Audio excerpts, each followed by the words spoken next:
सभी विद्यार्थियों को नमस्कार। आज इस वीडियो में हम अपवर्तन के नियम तथा स्नेल का नियम पढ़ेंगे। ये तीनों छोटी छोटी परिभाषाएं हैं और इनमें से एक एग्ज़ाम में पूछी जाती है, तो इसको अच्छे से ध्यान से देखते हुए तैयार कर लेंगे। तो सबसे पहले बात करते हैं अपवर्तन के लिए हम करेंगे ये दो चित्र देखेंगे पहले।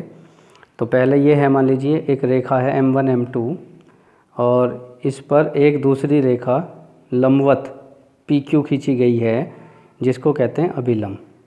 इस रेखा के इस तरफ है मान लीजिए विरल माध्यम जैसे कि वायु तथा दूसरी तरफ है सघन माध्यम जैसे कि कांच।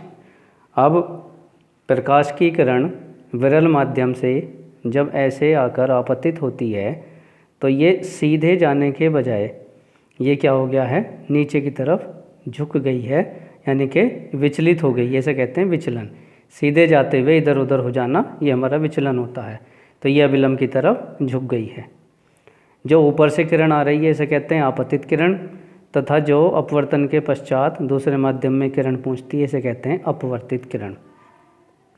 आपतित किरण और अभिलंब के बीच बनने वाला कोण आपतन कोण होता है, जिसे I से निरूपित करते हैं। अपवर्तन कोण अपवर्तित किरण तथा अभिलंब के बीच बनने वाला कोण होता है जिसको R से निरूपित करते हैं। अब यदि इस रेखा के ऊपर की तरफ मान लीजिए सघन माध्यम है जैसे कि कांच तथा दूसरी तरफ विरल माध्यम है जैसे कि वायु, तब क्या होगा कि ये ऊपर से आने वाली की जो किरण है आपतित किरण, ये अपवर्तन के पश्चात सीधे जाने के बजाय अब की बार क्या हो गया, ऊपर की तरफ चली गई है। तो इसे कहते हैं अभिलंब से दूर हट जाना। ये भी हमारा विचलन है।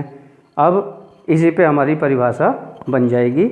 जैसे अपवर्तन की परिभाषा अब आपकी ये बनेगी, जब प्रकाश की किरण एक माध्यम से दूसरे माध्यम में जाती है तो यह अपने मार्ग से विचलित हो जाती है।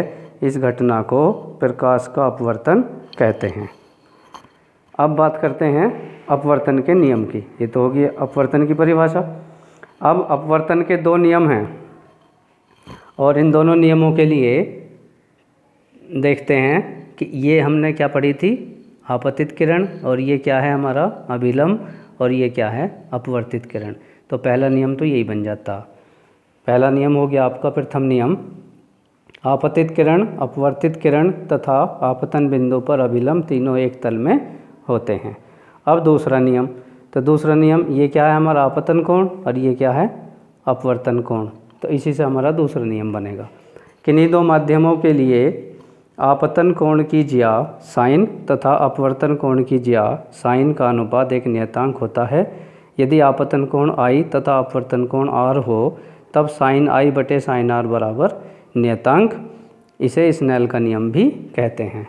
तो ये हमारा जो दूसरा नियम है यहाँ से लेकर यहाँ तक ये हमारा स्नेल का नियम है। यदि स्नेल का नियम आता तो यहाँ से यहाँ तक ही हम लिखेंगे।